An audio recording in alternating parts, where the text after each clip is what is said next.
Hello everybody, నేను Sujani. Welcome to my channel salt and Sujani. ఇవాళ recipe బీరకాయ చట్నీ అండి. దీనికోసం మనము 2 టేబుల్ స్పూన్స్ అంతా పల్లి నూనె వేసుకొని దాంట్లో ఒక 2 టేబుల్ స్పూన్స్ అంతా ధనియాలు, 1 టీ స్పూన్ జీలకర్ర వేసుకొని మంచిగా దూరగా వేయించుకోవాలి. ఆ తర్వాత దీంట్లో 2 టేబుల్ స్పూన్స్ అంత పల్లీలు, 1 టేబుల్ స్పూన్ అంతా నువ్వులు వేసుకొని వేయించుకోవాలి. నేను ఇక్కడ ఆల్రెడీ పల్లీలు నువ్వులు ముందుగానే వేయించి పెట్టుకున్నవండి.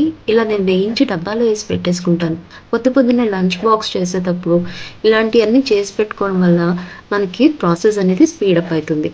దాంట్లో ఇప్పుడు వెల్లుల్లి రెబ్బలు వేసుకున్నానండి. అవి కాస్త వేగిన తర్వాత పచ్చిమిరపకాయలు కారానికి తగ్గట్టు, ఇక్కడైతే నేను 18 వేసాను. మీరు మీ కారానికి తగ్గట్టు వేసుకోవచ్చు. ఒక 4 ఎండుమిరపకాయలు కూడా వేసానండి. అది ఆప్షనల్, మీరు కావాలంటే వేసుకోవచ్చు లేదా స్కిప్ చేసుకోవచ్చు. ఈ అన్ని ఇంగ్రీడియంట్స్ని మంచిగా వేయించుకొని ఒక గ్రైండర్ జార్లోకి తీసి పక్కన పెట్టేసుకుందాం. చల్లారిన తర్వాత దీన్ని ఇదిగోండి ఇలా పేస్ట్ చేసి పెట్టుకుందాం. కావాలంటే కొంచెం వాటర్ వేసుకొని పేస్ట్ చేసి పెట్టుకోండి.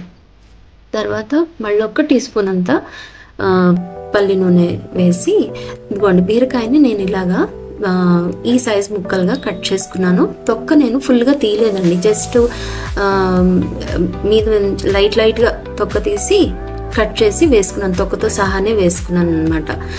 సో ఇవి ఒకసారి హై ఫ్లేమ్లో పెట్టుకుని మంచిగా వేయించుకుందాం. ముక్కలన్నీ వేడికిడం. ఇవి కూడా నేను ముందు రోజు రాత్రే కట్ చేసి పెట్టుకుంటానండి. మార్నింగ్ మనకి లంచ్ బాక్స్ కట్టాలన్న తొందరలో మనకి అన్నీ కూడా ప్రెప్స్ చేసి పెట్టుకోవడం వల్ల అండి పని ఈజీగా అయిపోతుంది, తొందరగా అయిపోతుంది కదా.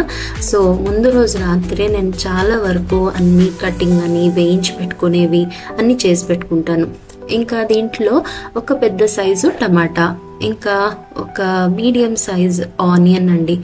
ఆనియన్ కూడా ఆప్షనల్, మీరు కావాలంటే వేసుకోవచ్చు లేదా స్కిప్ చేయొచ్చు. వేస్తే బాగుంటుంది. సో ఇవి రఫ్గా చాప్ చేసుకుని నేను వేసుకొని ఒకసారి వేయించేసుకుంటున్నాను. దీంట్లో కొంచెం 1 టీ స్పూన్ అంతా ఉప్పు, ఇంకొంచెం పసుపు వేసి మళ్ళీ ఒకసారి ఇది మంచిగా హై ఫ్లేమ్లో పెట్టి వేయించుకుందాము. సో ఇది మంచిగా వేగిపోయిన తర్వాత మనం నెక్స్ట్ ప్రాసెస్కి వెళ్దాము. మూత పెట్టేసి లో ఫ్లేమ్లో కొంచెంసేపు వదిలేస్తే ఇదిగోండి మంచిగా వేగిపోయింది. ఇప్పుడు ఒక నిమ్మకాయ సైజ్, పెద్ద నిమ్మకాయ సైజ్ అంత చింతపండుని నేను మంచిగా లైట్ కడిగేసుకుని స్టార్టింగ్లోనే పక్కన పెట్టేసుకున్నాను. సో దట్ ఇది చక్కగా మెత్తబడిపోయింది. నానబెట్టలేదు, జస్ట్ వాష్ చేసి వాటర్ తీసి అలా పక్కన పెట్టేశాను. సో అది కూడా వేసి మూత పెట్టి మనం మళ్ళీ లో ఫ్లేమ్లో ఒక 5 మినిట్స్ మగ్గించుకుంటే సరిపోతుందండి. ఇదిగోండి టమాటా కూడా మంచిగా వేగిపోయింది, బీరకాయ అన్నీ కూడా చక్కగా వేగిపోయాయి. చూడండి ఎంత మెత్తగా టమాటా చక్కగా వేగిపోయింది. ఓకే, ఇప్పుడు దీంట్లో కొత్తిమీర వేసుకుంటానండి. ఒక పెద్ద కట్ట కొత్తిమీర కాడలతో సహా వేసుకుంటే టేస్ట్ చాలా బాగుంటుంది. ఇది కూడా ఆప్షనల్ అండి. ఇప్పుడు చట్నీ అనక ఇంటికి వచ్చి ఒక రకంగా చేస్తారండి. మా ఇంట్లో నేను చేసే విధానం ఇది. సో కొన్ని మీరు వేసుకోవచ్చు, కొన్ని స్కిప్ చేసుకోవచ్చు. ఇది ఎక్కువసేపు వేయించవసరం లేదండి. కొత్తిమీర వేసిన తర్వాత జస్ట్ 1 నిమిషం అలా వేయించేసి ఈ ఇందాక పేస్ట్ చేసి పెట్టుకున్నాం కదా, దాంట్లోకి ఈ బీరకాయ ముక్కల్ని వేసి 1 నిమిషం చల్లారనియండి. ఆ తర్వాత దీన్ని కొంచెం రఫ్గా గ్రైండ్ చేసుకోండి, మరి పేస్ట్లా గ్రైండ్ చేసేయకండి. తర్వాత అదే దాంట్లో నేను నువ్వుల నూనె వేసానండి. ఏ చట్నీకైనా నువ్వుల నూనె తాలింపు పెట్టుకుంటే భలే ఉంటుంది. 1 టీ స్పూన్ అంత నువ్వుల నూనె వేసి దాంట్లో ఆవాలు, జీలకర్ర, ఇంకా వెల్లుల్లి, దంచిన వెల్లుల్లి, కరివేపాకు, ఒక 4 ఎండుమిరపకాయలు వేసి బాగా వేయించుకున్న తర్వాత కొంచెం ఇంగువ కూడా వేసానండి.